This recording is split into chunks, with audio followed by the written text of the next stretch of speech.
दर्शकबिन नमस्कार। कार्यक्रम एरिना टक शोमा यहाँलाई स्वागत छ। म समीर कार्की। हरेक हप्ता फरक विषय अनि फरक अतिथिसँग विशेष कुराकानी कार्यक्रम हो यो टक शो। आज हामीसँग प्रदेश 1 का आन्तरिक मामिला तथा कानुन मन्त्री हिक्मत कार्की हामीसँग हुनुहुन्छ। उहाँसँग आज हामी विशेष प्रदेश 1 मा भइरहेको विकास र यो पछिल्लो अवस्था कोरोनाले के समस्या उत्पादन गर्यो र प्राकृतिक विपदको बारेमा आज हामी चर्चा गर्छौँ, बहस गर्छौँ। मन्त्रीज्यू, यहाँलाई कार्यक्रममा स्वागत छ। धन्यवाद। आराम हुनुहुन्छ? व्यक्तिगत रूपमा त आरामै छु। पछिल्लो अवस्था हेर्ने हो भने अहिले जुन यो लकडाउन, जुन सरकारले लकडाउन गरेको छ, लगभग यो 4 महिनाको हाराहारीमा पुगिसकेको छ र आंशिक रूपमा लकडाउन खोली पनि रहेको छ र धेरै व्यवसायहरू बन्द पनि रहेको छ। र पछिल्लो अवस्था हेर्ने हो भने यातायात व्यवसायी, तपाईँ स्कुल व्यवसायी, ब्युटी पार्लर, सैलुन, जिम हल यो पूर्ण रूपमा बन्द छ र त्यहाँ काम गर्ने हजारौँ सङ्ख्याका मजदुरहरूको चाहिँ यतिखेर रोजीरोटी चाहिँ गुमिसकेको अवस्था छ र यो यसलाई प्रदेश 1 सरकारले कसरी सम्बोधन गर्ने? धन्यवाद। वास्तवमा नोभल कोरोना भाइरसको जुन महामारी विश्वव्यापी रूपमा देखा परेको छ, यो प्रारम्भमा अलिकता चाहिँ यसलाई बुझ्ने क्रममा विश्वव्यापी रूपमा नै कमी भयो भन्ने लाग्छ। WHO ले जुन स्ट्यान्डर्डका मान्यताहरू बनाएर यसको बारेमा प्रभाव गर्यो विश्वव्यापी रूपमा, जसको मातहतमा हामी पनि छौँ, सबै बस्नुपर्छ, ती कुराहरू नै अलिकता कतिपय सन्दर्भमा चाहिँ अतिरञ्जनापूर्ण पनि भयो कि भन्ने लाग्छ मलाई। हजुर। जस्तो अहिले नोभल कोरोना भाइरसको प्रकोप चाहिँ विश्वव्यापी रूपमा बढिरहेको छ। 1 करोडभन्दा बढी मान्छेहरू सङ्क्रमित बनेका छन्। 60-70 लाख मान्छेहरू रिभाइभ भएर फर्किए।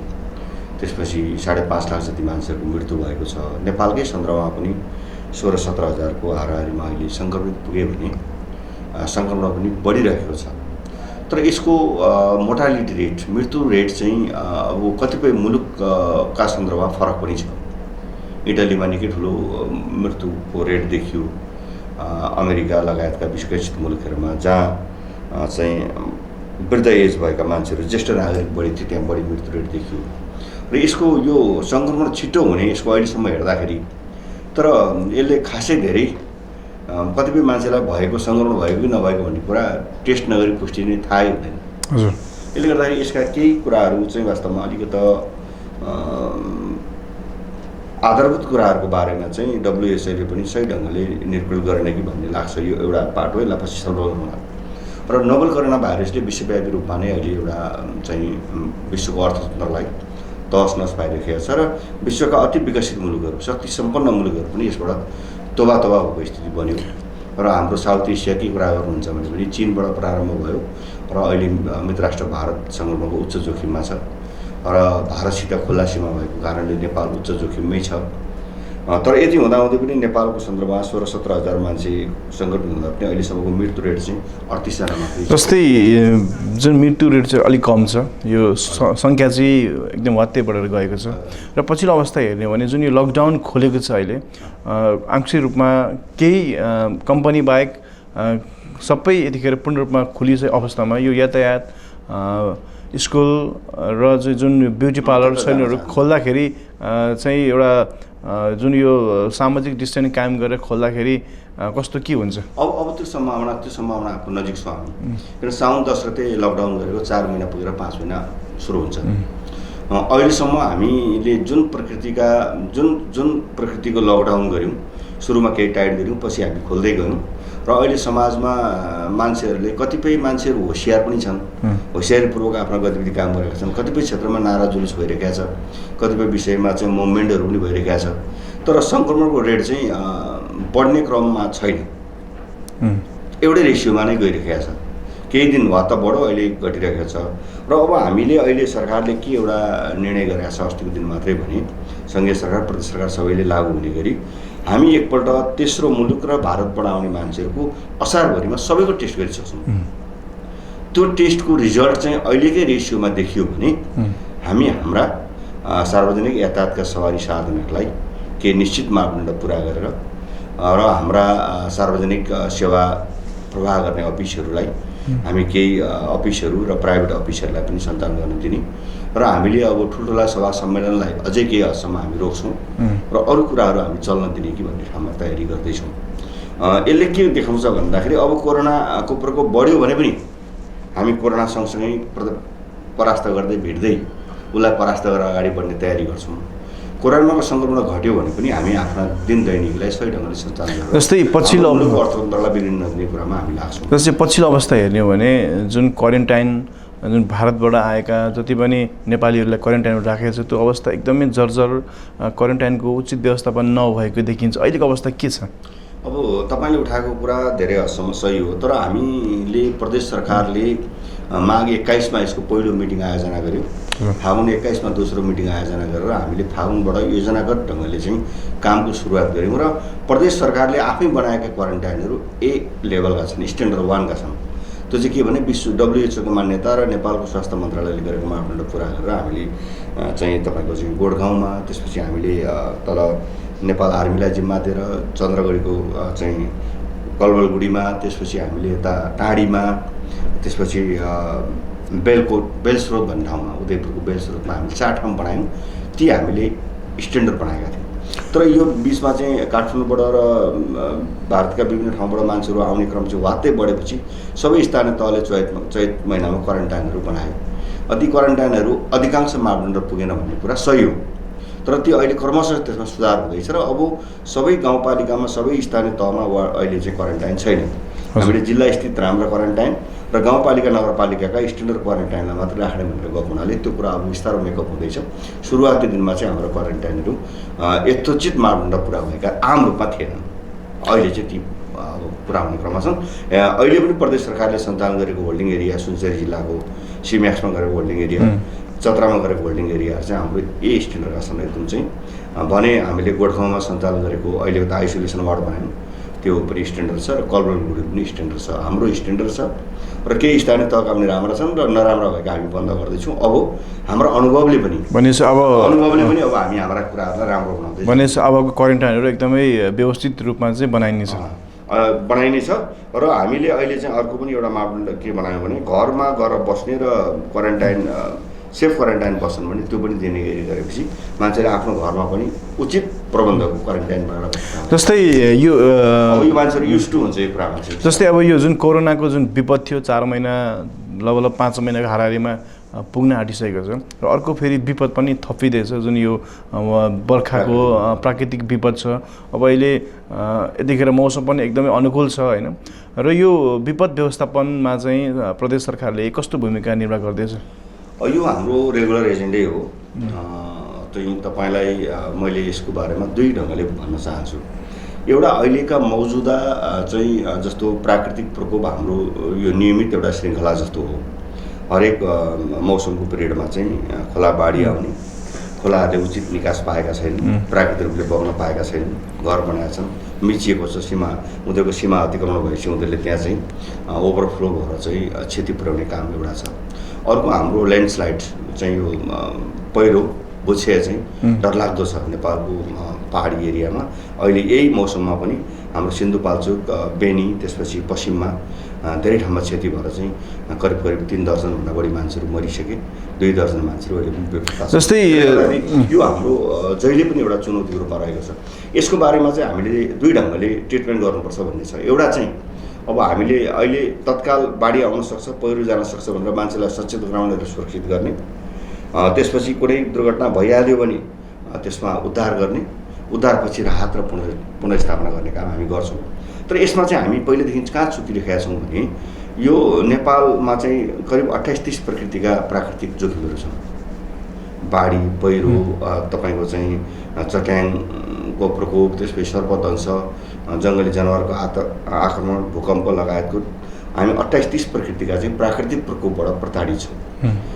यी मध्ये भूकम्प हाम्रो नियन्त्रणमा हुँदैन, तर भूकम्पबाट हामी कसरी बच्न सक्छौँ भने भूकम्प प्रतिरोधात्मक क्षमता भएका स्ट्रक्चर बनाएर त्योभन्दा बाहेक सबै कुराहरू हामी 100% सुरक्षित नभए पनि अहिलेको भन्दा बढी 98-99% सुरक्षित हुने गरी जान सक्ने हाम्रा जस्तै छ। तर त्यो हामीमा त्यो अभ्यास गरिरहेका छैनौँ, हाम्रो कमजोरी त्यहाँ छ। जस्तै प्राकृतिक विपद यतिखेर भइरहँदाखेरि नेपाल प्रहरी, सशस्त्र प्रहरी अनि जुन नेपाल आर्मीले चाहिँ जुन व्यवस्थापन गर्छ, उनीहरूसँग चाहिँ पर्याप्त मात्रामा स्रोत साधन छैन भन्ने खालको जुन जनगुनासो आएको छ, यतिखेर प्रदेश सरकारले कसरी व्यवस्थापन गर्दैछ?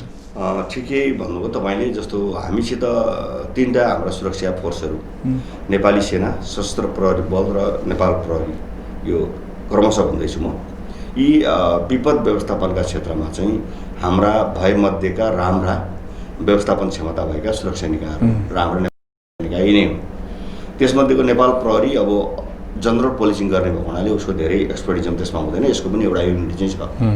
सशस्त्र प्रहरी बलको त त्यसको लागि एउटा स्पेसल उनीहरूको चाहिँ युनिटै छ। त्यसमा नेपाल आर्मीको भूमिका चाहिँ यसमा पहिलेदेखि अब्बल छ।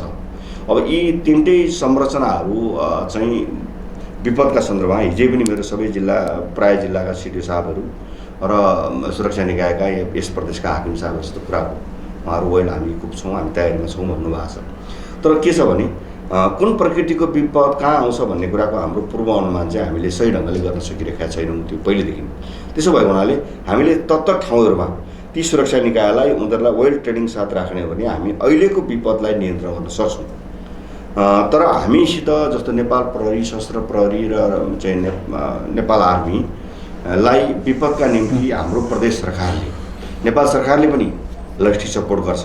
हाम्रो प्रदेश सरकारले स्थापना कालदेखि नै हामीले चाहिँ सशस्त्र प्रहरीलाई र नेपाल प्रहरीलाई त हामीले इक्विपमेन्ट पनि दिएका छौँ र नेपाल आर्मीसित पनि हामीले के कुराकानी गरेका छौँ भने विपद हुँदाखेरि चाहिँ नेपाल आर्मी प्रदेश सरकारको निर्देशनमा विपद व्यवस्थापनको लागि खट्ने गरेको एउटा हाम्रो कानुनी व्यवस्था पनि गरेका छौँ।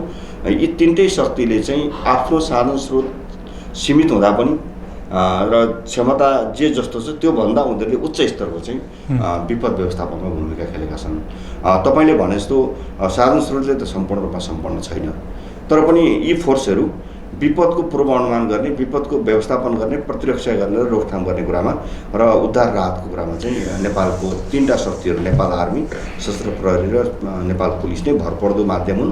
यिनीहरूले राम्रो ढङ्गले आफ्नो जस्तै अहिले प्रदेश 1को कुनै पहाडी जिल्लामा चाहिँ ठुलो विपद आइपऱ्यो भने आजै सुरुमा भइसक्यो। जस्तै तत्काल जस्तै तत्काल त्यहाँ नेपाल आर्मी, सशस्त्र प्रहरीहरू पुग्नुपर्ने अवस्था आउँछ। गाडीको बाटो छ भने त सहज रूपमा पुग्न सकिन्छ, यदि त्यो छैन भने विकट हिँडेर जाने अवस्था आउँछ। त्यो बेलामा प्रदेश 1 सरकारसँग अथवा चाहिँ यहाँको नेपाल आर्मीसँग एउटा हेलिकप्टर पनि छैन। एउटा छ अहिले चाहिँ हाम्रो पीर्तनामा नेपाल आर्मीको एउटा हेलिकप्टर स्ट्यान्ड बाई छ।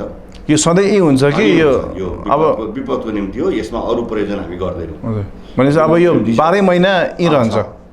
नेपाल आर्मीको हरेक पीर्तनामा एउटा हेलिकप्टर राखेको छ। त्यो विपद व्यवस्थापनमा उसले आफैले देखेर पनि जान्छ, प्रदेश सरकारको निर्देशन, प्रदेश सरकारको सूचनाको आधारमा पनि ऊ जाने गर्छ। जस्तै गोताखोर कति सङ्ख्यामा छन्? गोताखोरको सङ्ख्या चाहिँ सशस्त्र प्रहरी बलसित छ। त्यसको चाहिँ खास गरी पहिलो युनिट भनेर चाहिँ कुरिन्डारमा छ, चाहिँ चितवन जिल्लाको कुरिन्डारमा छ। त्यहाँ ट्रेनिङहरू पनि हुन्छ त्रिशुलीमा त्यो खालको।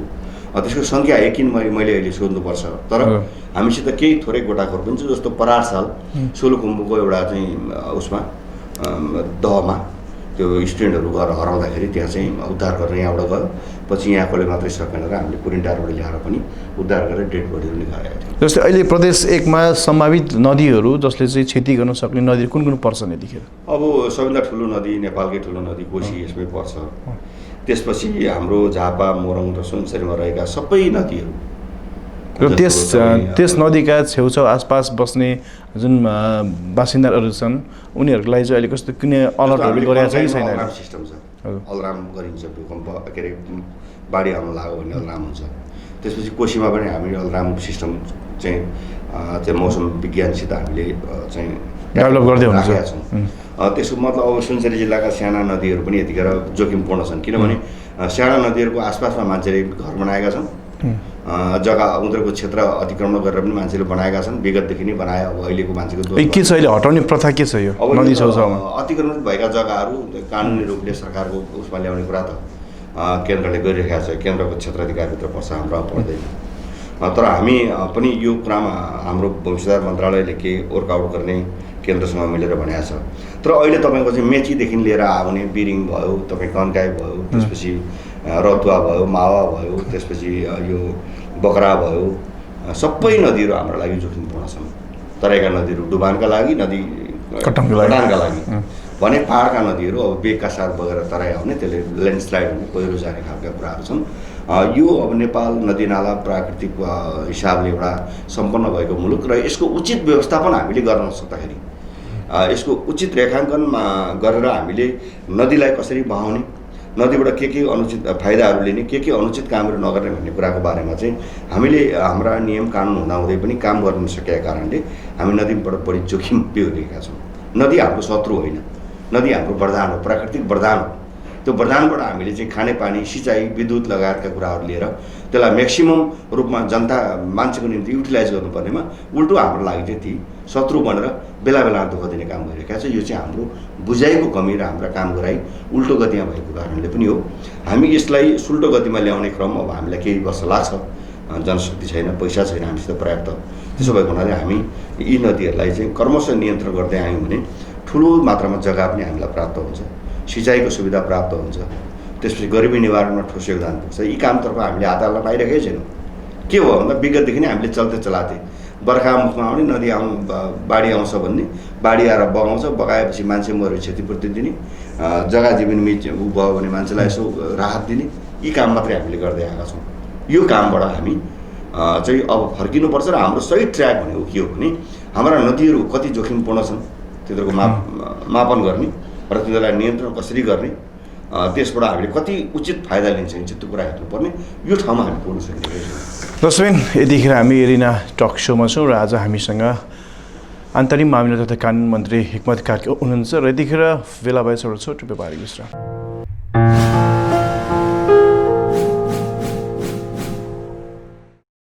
यो छोटो व्यापारिक विश्राम पछाडि यहाँलाई फेरि पूर्ण स्वागत छ कार्यक्रम एरिना टक सोमा। मन्त्रीज्यू, यहाँलाई फेरि कार्यक्रममा स्वागत छ। अब हामी अलिकति बजेटको चर्चा गरौँ। भर्खरै मात्रै प्रदेश सरकारले यो 77-78 को चाहिँ बजेट घोषणा गरिसकेको छ। बजेटमा चाहिँ अलिकति युवा लक्षित कार्यक्रमहरू केही परेन। अब चाहिँ युवाहरू फेरि विदेशै जाने त भन्ने एकदम जनगुनासो बढी आएको छ। खास किन युवा लक्षित कार्यक्रमहरू किन नपरेको? अब यो युवा लक्षित परेन भन्ने भन्दा पनि यसपालिको हाम्रो बजेट चाहिँ कोरोनाको कारणले बजेट पनि हाम्रो चाहिँ अलिकता कमजोर बन्यो। स्वभावैले हाम्रो बढी काम हुने, बढी राजस्व सङ्कलन हुने सबै बेलामा चाहिँ हामी फागुनबाट यसको मारमा पऱ्यौँ, चैत्रबाट लकडाउन भएर हामी अहिलेसम्म लकडाउनमै छौँ। त्यसले गर्दाखेरि हाम्रो बजेट असन्तुलन सुरुमै बन्यो र बजेट पोहोर हाम्रो 42 अरब समथिङको बनाएका थियौँ, थोरै घाटा बजेटसहित। अहिले त्यो बजेटलाई हामीले धेरै घाटा बजेटसहित बनाउँदा पनि 40 अरबभन्दा माथि पुग्न सकेनौँ। त्यसले गर्दा पनि हाम्रो बजेट चाहिँ डिफिसिट भयो। यो कारणले हामीलाई धेरै क्षेत्रमा असर गर्दैछ।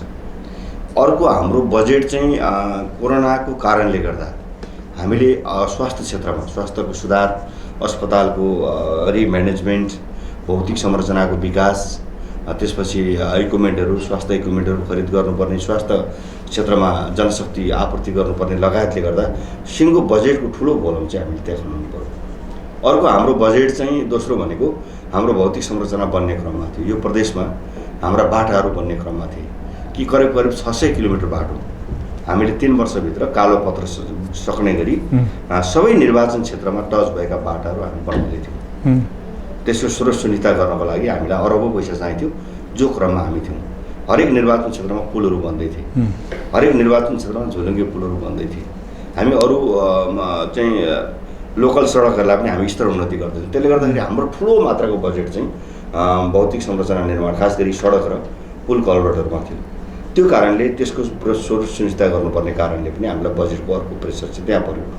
त्यसपछि तपाईँले भने जस्तो युवा लक्षित र चाहिँ बजेट छैन भन्ने होइन। हामीले हाम्रो नीति कार्यक्रम र बजेटमा युवा जनशक्तिलाई फोकस गरेका छौँ र खास गरी कोरोनाका कारणले नेपालभित्रै रोजगार गुमाउन बाध्य हुने युवाहरू र कोरोनाका कारणले अन्तर्राष्ट्रिय बजारमा रहेका श्रमिकहरू, नेपाली श्रमिकहरू यहाँ फिर्ने कारणले उत्पन्न हुने बेरोजगार समस्यालाई ध्यान दिएर हामीले एउटा फर्म पनि भराएका छौँ। अहिले तेस्रो मुलुकमा र चाहिँ मित्र राष्ट्र भारत र नेपालभित्रै भएका युवा बेरोजगारहरूलाई लक्षित गरेर उनीहरूसित भएको सिप क्षमता अनुभवलाई पनि भर्ने गरी एउटा अनलाइन फर्म पनि भराउँदैछौँ। त्यसमा चाहिँ के जागिर पाइने के हो? अब जागिर हामीले स्थायी जागिरको प्रबन्ध गर्न त धेरै सक्दैनौँ, तर हामीले उनीहरूलाई केही रोजगारको व्यवस्थापन गर्ने भन्ने हिसाबले के बिना धितो कुनै लगानीहरू केही छ कि हामीलाई त्यस्तो चाहिँ जस्तो के छ भने हामीले कृषि कार्य गर्नेहरूलाई हामीले ब्याज तिर्दिने 3 वर्षको भनेर भनेको छौँ एउटा प्रोग्राम छ हामीसित।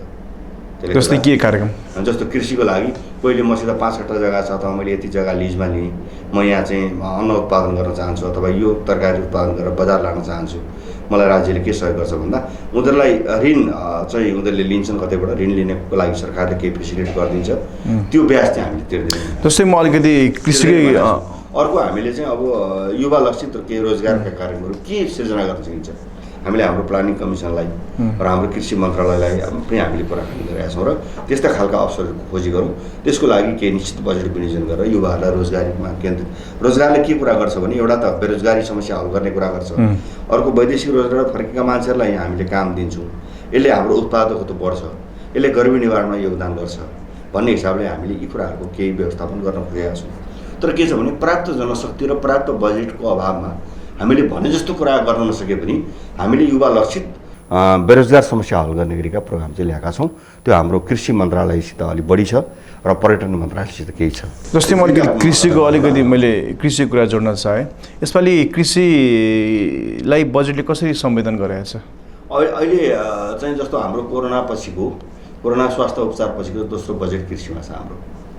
हामीले कृषिको बजेटमा चाहिँ जस्तो उत्पादकत्व बढाउने के कुराहरूको कृषि कार्यबाट के कुराहरू हामी गर्न सक्छौँ, कुन क्षेत्रको उत्पादकत्व बढाउँछौँ, उत्पादन गरेका आधारमा उनीहरूलाई हामीले सब्सिडाइज गर्छौँ। जस्तै हाम्रो यति धान उत्पादन गर्यो भने त्यसलाई कति त्यो धानमा चाहिँ जस्तो 20% 25% उसलाई नाफा हुने गरी सब्सिडाइज गरिदिने, धान किनिदिने अथवा तरकारी किनिदिने अथवा उनीहरूको बजारको व्यवस्थापन गर्ने।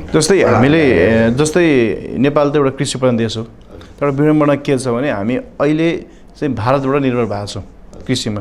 अब प्रदेश 1 सरकारले कहिलेदेखि चाहिँ भारतबाट आउने कृषि थोकका सामानहरू चाहिँ रोक्छ र यीका उत्पादनले चाहिँ प्रदेश 1मा चाहिँ पुग्छ। नेपालको सन्दर्भमा चाहिँ नेपाल कृषि प्रधान मुलुक भनिएको छ। हामी जन्मिँदादेखि नै कृषि प्रधान मुलुक पढ्दा पनि हामी त्यही पढ्यौँ। कृषि उत्पादनहरू हामीले अन्तर्राष्ट्रिय बजारमा पठाउने र कतिपय ठाउँमा साउथ कोरियामा चाहिँ हामीले अनुदान दिएका इतिहास पनि रहेछन्। तर अहिले हामी कस्तो छ भने मित्र राष्ट्र भारतबाट धान चामल तरकारी दाल मासु माछा किनेर ल्याइरहेका छौँ। हामी यी कुराहरूमा आत्मनिर्भर बन्न सिकिरहेका छैनौँ। यो एउटा नीति पनि राम्रो भएन। अर्को हाम्रो चाहिँ कृषिलाई रोजगारमूलक व्यावसायिक र कृषि उत्पादनमूलक देखेर मान्छे चाहिँ कृषिलाई थाती राखेर चाहिँ वैदेशिक रोजगारमा गयो। अब हामी यो कुरालाई फर्काउनको लागि हाम्रो युवा शक्ति जनशक्ति मात्र होइन, कृषिलाई व्यवसायीकरण गर्ने, यान्त्रिकीकरण गर्ने र कृषिलाई उत्पादनमूलक बनाउने सन्दर्भमा चाहिँ हाम्रो नीति र हामीले बजेटलाई फोकस गरेका छौँ। यद्यपि पर्याप्त नहुन सक्छ र हामी नेपालमा जति कुराहरू चाहिने हो अहिले हामी अन्तर्राष्ट्रिय आयातलाई प्रतिस्थापन गर्न सक्दैनौँ, तर हामीलाई चाहिने सामानहरू यहीँ उत्पादन गऱ्यौँ होइन। हामी निर्यातलाई अहिले बढाउन सक्दैनौँ, आयातलाई प्रतिस्थापन गर्ने मात्रै काम हामीले 1-2 वर्षमा गऱ्यौँ भने हामी यसको माध्यमबाट यहाँको गरिबी निवारण गर्न सक्छौँ भनेर आयातलाई प्रतिस्थापन गर्ने र हाम्रो कृषिबाट उत्पादन हुन सक्ने सबै सामग्रीहरू यहीँ उत्पादन गर्ने नीति बनाउँदैछौँ हामी। जस्तै अहिले चाहिँ जुन सरकारले चाहिँ कृषिमा अनुदानको कुराहरू आएको छ, यहाँ नेपालमा चाहिँ हामीले एउटा रिपोर्ट पनि बनाएका छौँ।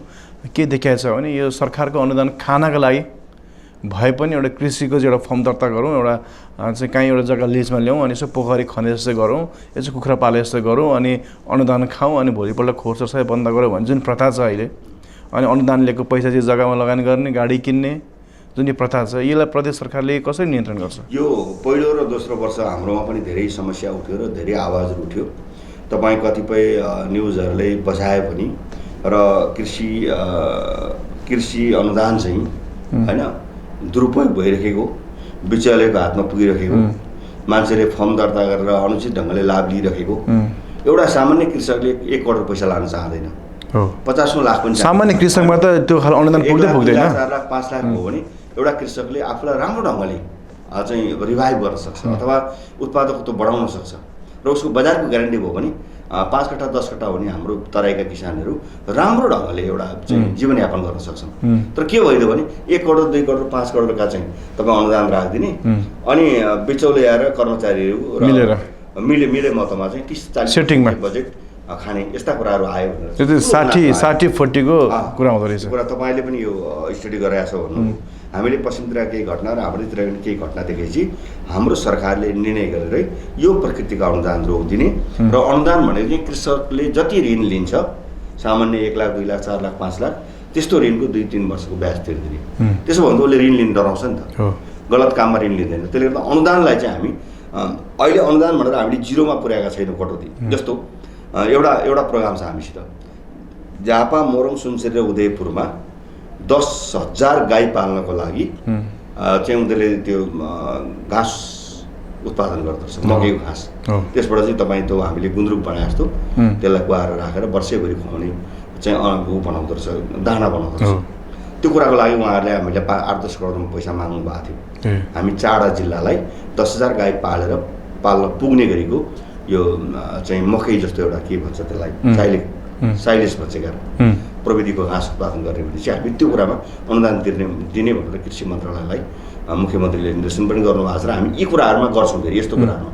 तर सामान्य कृषकले गाई भैँसी चाहिँ सुँगुर बङ्गुर पाल्दा करोड दिने कुरा चाहिँ हाम्रोबाट कटौती सुरु भएको छ। यो हामी काट्छौँ र हामी सामान्य किसानलाई 1 लाख 2 लाख 4 लाख 5 लाख अनुदान दिने कुरा हाम्रो हुन्छ र त्यो पनि हामी ब्याजमा दिने कुराको तयारी गर्दैछौँ। त्यसले गर्दा त्यो क्षेत्रमा हाम्रो आँखा पुगेको भनेपछि अब यो नियन्त्रण हुन्छ।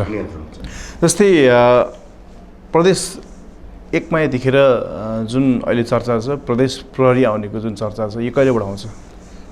यो बडा राम्रो प्रश्न सोध्नुभयो। हामीले अस्ति 23 गते पार्लियामेन्टमा प्रदेश प्रहरी सम्बन्धी व्यवस्था गर्न भनेको विधेयक चाहिँ म विभागीय मन्त्रीको हिसाबले पेश गरेको छु। त्यसमा 2 दिन छलफल भएर त्यो संशोधनको प्रक्रियामा गएको छ। आज भोलितिर त्यसको पुनः छलफल भएर हामी पारित गर्दैछौँ। अब प्रदेश प्रहरी यो ऐन बनिसकेपछि हामीलाई प्रदेश प्रहरी गठन गर्ने कुरामा बाटो खोल्छ भनेको ढिलोमा 1-8 महिना लाग्ला पास भएर चाहिँ प्रमाणीकरण भएर आउँदा। तर यसमा एउटा के हामीलाई बाध्यताकारी अवस्था छ भने हामी नेपाली नागरिक नेपालका जिम्मेवार प्रतिनिधि भएको हुनाले नेपालमा अहिले 70-80 हजार 89 हो खास सङ्ख्या चाहिँ, तर केही सङ्ख्या छैन। अथवा 90,000 नेपाल प्रहरीलाई 7वटा प्रदेशमा विभाजन गर्ने र सङ्घीय प्रहरी पनि त्यही बनाएर राख्ने भएको हुनाले त्यसको समायोजन प्रक्रिया चाहिँ सुरु भएको छैन। यो केही वर्ष अघि नै 1-2 वर्ष अघि टुङ्गिनु पर्थ्यो र अस्ति चैत्र 10 गते हामीले मिटिङ बसेर 15 गतेबाट समायोजन सुरु हुने भनेका थियौँ। त्यो चाहिँ गृहमन्त्री हुनुहुन्छ माथिको र हामी 7वटा प्रदेशका मन्त्रीसहितको मिटिङ बसेर नीतिगत निर्णय गरेको 11 गतेबाट लकडाउन रोकिएको छ। अब हाम्रो यो साउन भदौ असोजभित्र प्रहरी समायोजन भएर आइसक्छ। जस्तै कति सङ्ख्यामा चाहिँ हुन्छ यहाँनिर? अब अहिले 89,000 मध्ये हाम्रो प्रदेशमा हामीले मागेको 14,200 हो। हामीलाई 11,000 आउने कुरा कन्फर्म भएको छ। अब 11 देखि 12,000 को बिचमा हामीलाई आउँछ। त्यो प्रहरी आइसकेपछि त्यो प्रहरी हाम्रो प्रहरीमा रूपान्तरण हुन्छ। अनि हामीलाई खाली रहेको दरबन्दी र हामीलाई थप कति दरबन्दी हो त्यसको हामी ओएनएम गर्छौँ, सर्वेक्षण गर्छौँ। त्यस सचिवको नेतृत्वमा चाहिँ त्यो व्यवस्था हुन्छ र त्यसले भनेका प्रहरी हामी नियुक्ति गर्ने प्रक्रिया। जस्तै उनीहरू काम चाहिँ के हुन्छ प्रदेश प्रहरीको चाहिँ र यो सङ्घीय प्रहरी र प्रदेश प्रहरीको फरक चाहिँ के हुन्छ? सङ्घीय प्रहरी भनेको चाहिँ अब सङ्घीय प्रहरीका युनिटहरू गाउँ टोल इलाका सबै जिल्लामा हुँदैन। 7 प्रदेशमा एक ठाउँमा अनिवार्य र केही ठाउँमा आवश्यकता अनुसार अपराध बढी हुने ठाउँमा सीमा आदि इत्यादिमा नेपाल प्रहरी बस्न सक्छ।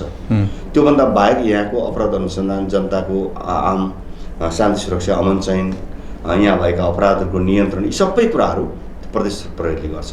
जस्तै मानिलिए उदाहरणको लागि ठुला सङ्गठित अपराधहरू, साइबर क्राइमको कुरा भयो, त्यसपछि अन्तर्राष्ट्रिय क्रिमिनल कुराहरू, अन्तर्राष्ट्रिय उसित जोडिएका कुराहरू र केन्द्रीय सरकारको नीतिसित जोडिएका कुरा उसले हेर्छ। त्यसको लागि एउटा सङ्घीय युनिटको रूपमा धरानमा रहन्छ र अरू केही ठाउँमा आवश्यक भनेर रहन्छ। नभए अहिले हाम्रो प्रदेशको 1 ठाउँमा चाहिँ हाम्रो भन्ने प्रस्ताव छ, सङ्घको 22 ठाउँ राख्ने भन्ने प्रस्ताव छ। यो कुरामा अलिकति टुङ्गेको छैन, यो पनि टुङ्गेर आउँछ र अहिलेको जनरल पोलिसिङ जुन हो नि त्यो सबै प्रदेश प्रहरीले गर्छ। जस्तै प्रदेश प्रहरी थप्ने जुन तपाईँहरूको योजना ल्याउनु भएको छ र अहिले अवस्था हेर्नु सङ्घीय प्रहरीमा पनि तल्लो दर्जामा चाहिँ प्रहरीमा चाहिँ एकदमै उहाँ प्रहरीहरूमा चाहिँ के छ भने एकदमै मनोबल चाहिँ गिरेको अवस्था छ होइन? के कारणले?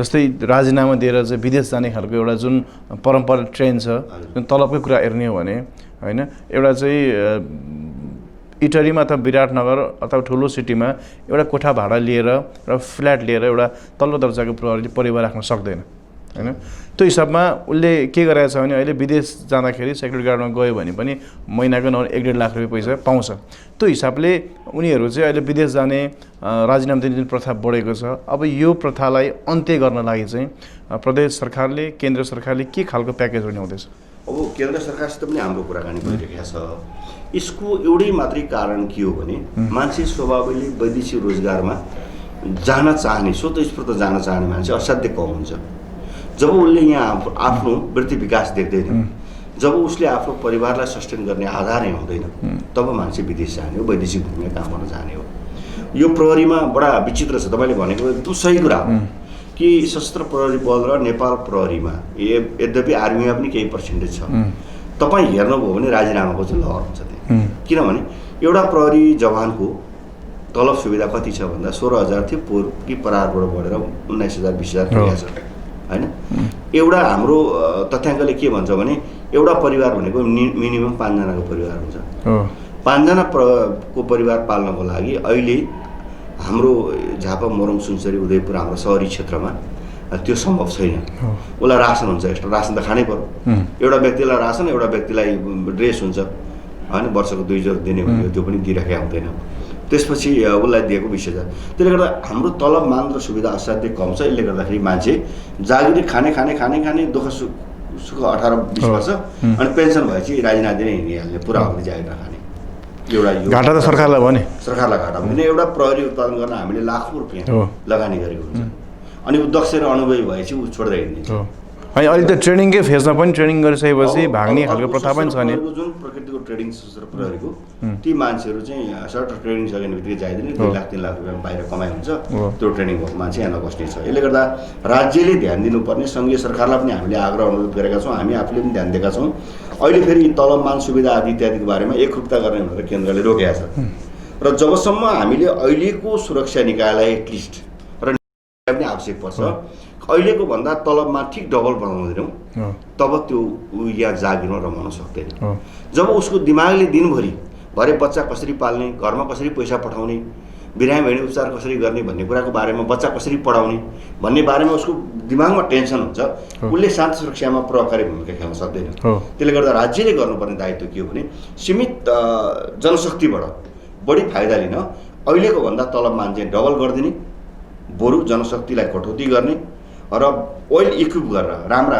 यातायातका साधनहरू हतियारहरू सबै कुरा व्यवस्थित गरिदिने हो भने उसले चाहिँ अहिलेको भन्दा डबल उत्पादन गर्छ त्यसो भयो भने हामीलाई चाहिँ यो शान्ति सुरक्षा अमन चयन कायम गर्ने कुरा नि तपाईँले भनेका समस्याहरू आउँदैन तर कति छ तलब 20,000 तलब छ ऊ त्यही तलब छोडेर विदेशमा जागिर खाना गर्ने 1.5 लाख रुपियाँ कमाउँछ तर उसलाई 40,000 तलब दिनुहोस् 20 को ठाउँमा ऊ खुसी भएर बस्छ किन परिवारसित रहन पाउँछ रमाइलो गर्न पाउँछ देशको सेवा गर्न पाउँछ अब प्रदेश प्रहरीको चाहिँ अवस्था के छ अबको तलब कस्तो पनि यो यही समस्या छ यसको मतलब के हो भने फेरि चाहिँ अब त्यही कारणले घुसखोरी आदि इत्यादि भएको छ भन्ने गरिन्छ अब मान्छेले गरिब भएर चोर्छन् भन्ने कुरा चाहिँ सही होइन फेरि उपाय नलागेर कति बेलामा फटाइ हुन्छ नभए अलिकति त फटाइ मान्छेहरूले नै फटाइ गर्ने हुन् त्यसले गर्दा अहिले हामीलाई तलबमान सुविधाको लागि चाहिँ सङ्घीय ऐनले रोकेको छ ड्रेस कुन लाउने कस्तो लाउने त्यो पनि केन्द्रले तोकेको छ तलब कति त्यो पनि तोकेको छ रासन कति त्यो पनि तोकेको छ त्यसकै मापदण्डमा जानुपर्छ अब हामीले कतिसम्म गर्न सक्छौँ भने हाम्रो जस्तो ऐनमा हामीले केही गरेका छौँ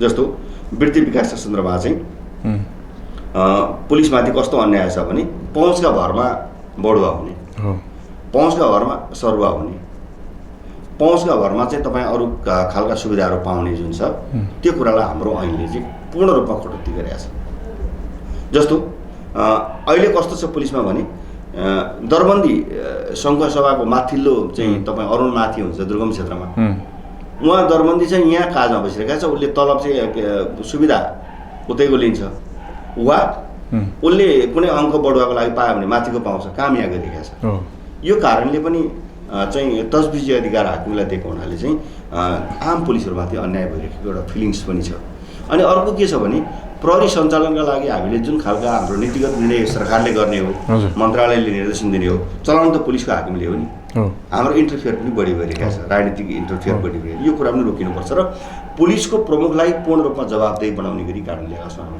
जस्तै पछिल्लो अवस्था हेर्ने भने सरलाई हामीले स्ट्रिक्टली रोक्ने गरी कानुन ल्याएका छौँ हामीले पहाडमा बस्नेले बढी अङ्क ल्याउने र मधेसमा बस्नेलाई कम अङ्क दिने गरेको बढुवा प्रक्रिया गरेका छौँ। हामीले प्रहरीको चाहिँ जस्तो माथिल्लो तहको डिआइजी एसएसपीहरू सीमित हुन्छ, हामीले उनीहरूको कमान्ड भइरहन्छ।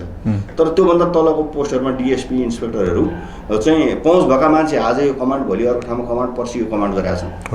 त्यो कुरालाई हामीले रोकेका छौँ र एकपल्ट कमान्ड पाएको व्यक्ति कम्तीमा 1 वर्ष अर्को कमान्ड पाउँदैन, अर्को कमान्ड नपाएको व्यक्ति जान्छ। हामीले सरुवाको लागि पनि एउटा 5वटा श्रेणी बनाएका छौँ। हिमालदेखि तराईसम्मका 5 प्रकृतिका भूगोल बनाएका छौँ प्रदेश प्रहरीमा। जस्तो क ख ग मध्ये काहीँ पोस्टिङ भएर गएको मान्छे अर्को पालि क ख गमा हुँदैन, ऊ घ ए ङमा पुग्छ। घ ङमा भएको मान्छे क ख गमा पुग्छ। त्यो भनेको भौगोलिक सुविधाका आधारमा गरेका छौँ र अङ्क पनि उसले त्यहीँ बसेको आधारमा पाउँछ। अहिले कमा भएको मान्छे फेरि उसले घमा गयो भने फर्केर खमा आउँछ, कमै आउँदैन। अनि फेरि ङमा जान्छ, फेरि गमा आउँछ। त्यसले गर्दाखेरि हरेक मान्छे 5 वर्ष यदि सरुवा भएर घुम्नु पर्यो भने 5 ठाउँको भूगोलमा उसले पुग्ने गरेको कानुन व्यवस्था गरेका छौँ। यो नेपालको प्रहरीमा नयाँ हो। यो प्रदेश प्रहरीमा हामीले गरेका छौँ। त्यसपछि तालिम जान प्रहरी चाहँदैन, भाग्न चाहन्छ। तालिममा जाँदा केही सुविधा दिने भनेका छौँ। अर्को हामीले हिमाल पहाड र जस्तो क ख ग गरेका छौँ, यसको अङ्क नै फरक छ। अङ्कको आधारमा उसको प्रमोसन हुन्छ। त्यहाँ कतै तजबिजी अधिकार दिएका छैनौँ। त्यसले गर्दा मान्छे स्वभावले कठिन भूगोलमा जान चाहन्छ आफ्नो अङ्कका लागि, प्रमोसनका लागि। अनि ज्येष्ठताको आधार पनि हामीले के गरेका छौँ भने 10 वर्षसम्म ज्येष्ठताको आधार रहेछ माथि, त्यहाँबाट रहन्छ। 10 वर्षमा त मान्छे प्रमोसन हुँदैन, पुलिस त 15-16 वर्ष लाग्छ। त्यो हामीले 11, 12, 13, 14 जति वर्षको उसको हुन्छ त्यसको आधारमा ज्येष्ठताको अङ्क तोकिदिएका छौँ। स्वभावले सिनियर मान्छे चाहिँ प्रमोसन हुन्छ। अर्को एउटा हामीले के गरेका छौँ भने प्रदेश प्रहरीमा 2टा पोस्ट क्रिएट गरेका छौँ। हलदार पछि वरिष्ठ हलदार, सही पछि वरिष्ठ सही। त्यो चाहिँ के रहेछ भने एउटा मान्छे पुलिस भयो भने 18 वर्षमा पुलिसको पुलिस पेन्सन हुने, कमसेकम ऊ हलदार र वरिष्ठ हलदार हुने, आधार खोल्ने केही वर्षमा 5 वर्षमा हुने हो भने उसको मोटिभेसन हुन्छ। र सही भएको मान्छे 10-12 वर्षसम्म चाहिँ इन्सपेक्टर हुँदो रहेछ। वरिष्ठ सही भन्ने भयो भने भनेपछि प्रदेश प्रहरीमा सुधारहरू क्रमिक रूपमा आउँछ। त्यसले गर्दा हाम्रो जुन अहिलेको विधेयक बनेको छ, केन्द्रले दिएका सीमित अधिकार, केन्द्रले एकदम थोरै अधिकार दिएर हामीलाई ऐन बनाउनु दिएको छ। तर त्यो थोरै क्षेत्रमा पनि हामीले यति धेरै खेलेर, यति धेरै अध्ययन गरेर यति राम्रा व्यवस्था गरेका छौँ कि मलाई लाग्छ प्रदेश प्रहरीमा समायोजनको प्रक्रिया आरम्भ हुँदा 1 नम्बरमा आउने क्रम सुरु हुन्छ। भनेपछि अब प्रदेश प्रहरी जुन प्रदेश 1 प्रहरीबाट जुन अब यो आउँदैछ प्रहरी स्मार्ट प्रहरीको रूपमा अब प्रहरीहरू हामी ल्याउँछौँ भने हामी विश्वास छौँ। हाम्रो साधन स्रोतको अभाव त हुन्छ, तर हामी प्रहरीलाई टेक्निकल्ली पनि र प्राविधिक हिसाबले पनि वेल बनाएर पुलिसहरूको उच्च मनोबलका साथ काम गर्ने गरी गर्छौँ। अहिले हामी तलब सुविधा वात्तै बनाउन सक्दैनौँ, तर हामीले एउटा के भनेका छौँ भने निजामती र प्रहरीमा चाहिँ जम्मा 18 दिनको बिदा मात्रै चाहिँ उसको चाहिँ जोगिन्छ। जस्तो 1 वर्षभरि पाउने बिदामा उसले पाउने बिदा निश्चित दिनको बिदा लिएन भने ल्याप्स हुन्छ। हामीले ल्याप्स हुनेलाई हरेक वर्षको आधा बिदा चाहिँ ल्याप्स नहुने गरी राखिदिएका छौँ। त्यसो हुँदा हरेक वर्षभित्रै बिदा बाबतको पैसा पनि लिन्छ, सञ्चित गर्न पाउँछ। यो कारणले पनि थोरै मोटिभेसन फ्याक्टर चाहिँ हामीले राखेका छौँ। जति सङ्घीय ऐनमा हामीलाई अधिकार दिएको छ त्योभन्दा हामीले धेरै व्यवस्थापन गर्न खोजेका छौँ। र प्रदेश प्रहरी ऐन चाहिँ 1 नम्बरको प्रदेश प्रहरी ऐन अहिलेको मौजुदा अवस्थामा हामीले जुन पेस गरेका छौँ, जुन पास हुन्छ पार्लियामेन्टबाट केही दिनमा, त्यो ऐन चाहिँ प्रहरीहरूलाई मोटिभेसन गर्ने खालको छ। हामी कार्यक्रमको अन्त्यमा आइपुगेका छौँ र म अन्तिम एउटा प्रश्न यहाँ राख्न चाहन्छु। जुन यो काँकरभिट्टादेखि इनरसम्म जुन एउटा रेल आउने, रेल बन्ने खालको जुन कुरा चाहिँ कहिलेबाट बन्छ? यो चाहिँ अब अहिले त्यो प्रक्रियामा गइसक्यो र सरकारले मुआवजाको लागि ओपन गरेको छ। अनि नेपालको समस्या चाहिँ एउटा के छ भने ल्यान्ड गभर्मेन्टमा छैन, अन्तिम अधिकार त गभर्मेन्टको हो, उसले पुत्लिन्छ। तर संवैधानिक हिसाबले जनतालाई यति धेरै सुरक्षित गरिदिएको छ कि उसको सम्पत्ति हामी त्यतै लिन सक्दैनौँ। त्यसले गर्दाखेरि सबै व्यक्तिका नाममा जग्गा छ। अब त्यो क्षतिप्रति जग्गाको चाहिँ के भन्छ, यो जो मुआवजाको बारेमा चाहिँ हामीलाई एउटा समस्या पर्न सक्छ। अहिले सरकारले ओपन गरिसक्यो, मुआवजाको लागि आमन्त्रण गरिसक्यो र हामी काँकरभिट्टाबाट कोशीसम्मको चाहिँ हामी मुआवजालाई यो साल क्लियर गर्ने र बनाउने क्रम सुरु गर्ने भन्ने छ। यसमा चाहिँ अब जग्गा कारणले केही समस्या हुनसक्छ, नभए नि यो काम चाहिँ अगाडि बढ्छ। र यसले यति भयो भने हुलाकी राजमार्ग, रेलमार्ग, महेन्द्र राजमार्ग, तपाईँको चाहिँ माथिको मदन भण्डारी चुरे राजमार्ग र माथिको मध्य पहाडी लोकमार्ग हो भने हामीलाई बाटाहरू पनि लगभग पुग्छ। तर यो चाहिँ अहिले मुआवजाका कारणले अब अहिले विरोधका स्वरहरू पार्लियामेन्टतिर पनि उठ्न थाले। किसानहरूले हामीलाई भेटेर कुरा गर्न थाले मेरो जग्गा पर्छ, मैले उचित मुआवजा पाउनुपर्छ भनेर। यही कारणले चाहिँ अब ढिलो हुन्छ कि भन्ने डर लागेको छ। नभए यो प्रक्रिया चाहिँ सरकारले अगाडि बढाउँछ। प्रदेश सरकार, यो सङ्घीय सरकारको क्षेत्राधिकारमा पर्छ। हामी यसलाई पूर्ण रूपमा सहायता दिएर छिटोभन्दा छिटो बनाउने कुरामा लाग्छौँ। हस्, धन्यवाद। तपाईँलाई पनि धन्यवाद। यहाँले समय दिनुभएकोमा यहाँलाई धन्यवाद दिँदै दर्शकबिन, आज हामीसँग प्रदेश 1 का अन्तरिम मामिला तथा कानुन मन्त्री हिक्मत कार्की हुनुहुन्थ्यो। उहाँसँग हामी विशेष कोरोना महामारी र यो प्राकृतिक विपद अनि प्रदेश प्रहरी र नेपाल प्रहरीको विषयमा छलफल गऱ्यौँ। अर्को हप्ता फेरि हामी अन्य अतिथिसँग भेट गर्दै विभिन्न विषयमा बहस गर्दै अहिले पनि हामी बिदा हुन चाहन्छौँ। धन्यवाद, नमस्कार।